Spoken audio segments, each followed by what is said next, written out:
Greenland ইস্যুতে মার্কিন president Donald Trump ও ইউরোপীয় দেশগুলোর বিরোধ চরমে পৌঁছেছে। হোয়াইট হাউসের সংবাদ সম্মেলনে অঞ্চলটি দখলের কথা আবারও জোর দিয়ে জানান ট্রাম্প। এ সময় নেটো জোটেরও কঠোর সমালোচনা করেন তিনি। অন্যদিকে সুইজারল্যান্ডের দাভোসে চলমান অর্থনৈতিক সম্মেলনে ট্রাম্পের বিরুদ্ধে একজোট কানাডা, ফ্রান্স সহ ইউরোপের নেতারা হুঁশিয়ারি, গ্রিনল্যান্ডে হামলা হলে এর প্রভাব থেকে কোনো দেশ বাদ যাবে না। নতুন ব্লেন্ডে আরো রিচ অ্যারোমায় সেলন ফ্যামিলি ব্লেন্ড টে। গ্রিনল্যান্ড ইস্যুতে গেল কয়েকদিন ধরেই ইউরোপের সাথে সম্পর্কের টানাপোড়েন চলছে মার্কিন প্রেসিডেন্ট ট্রাম্পের। সেই উত্তেজনার পারদ আরও চড়েছে অঞ্চলটিতে ন্যাটো জোটের সেনা পাঠানোই। এই ইস্যুতে এবার সামরিক জোটটির কড়া সমালোচনা করলেন মার্কিন প্রেসিডেন্ট। অনেকটা তাচ্ছিল্য করে বলেন, যুক্তরাষ্ট্র ছাড়া ন্যাটো জোটের কোনো অস্তিত্বই নেই। আমি ক্ষমতায় আসার আগে ন্যাটো খুবই দুর্বল ছিল। জিডিপির 2% প্রদানের কথা থাকলেও বেশিরভাগ দেশ তা দিত না।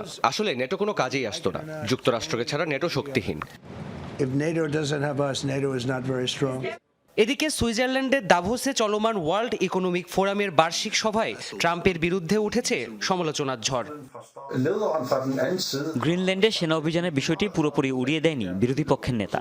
তাই আমাদের প্রস্তুত থাকতে হবে। জোর দিয়ে বলতে চাই, গ্রিনল্যান্ড পশ্চিমা জোট নেটোর অংশ। যদি উত্তেজনা আরও বৃদ্ধি পায়, তবে এর প্রভাব বাকি বিশ্বের উপরেও পড়বে। বড় শক্তিগুলো অর্থনৈতিক সহযোগিতার সম্পর্ককে অস্ত্র হিসেবে ব্যবহার করছে, শুল্ককে চাপ প্রয়োগের হাতিয়ার বানিয়েছে। যখন আপনি সহযোগিতার আশ্বাসে অন্যদের অধীনস্থ করে রাখতে চাইবেন, তখন সেই মিথ্যার সাথে আপোস করা যায় না। সম্প্রতি গ্রিনল্যান্ড দখলের প্রস্তাবে সায় না দেয়ায় ডেনমার্ক, নরওয়ে, ফ্রান্স, জার্মানি আর যুক্তরাজ্য সহ ইউরোপের বেশ কিছু দেশের পণ্যে 10% শুল্কারোপের ঘোষণা দিয়েছেন মার্কিন প্রেসিডেন্ট ডোনাল্ড ট্রাম্প, যা আগামী 1 ফেব্রুয়ারি থেকে কার্যকর করবে ওয়াশিংটন। প্রাণপ্রতিম কুণ্ডু, যমুনা নিউজ।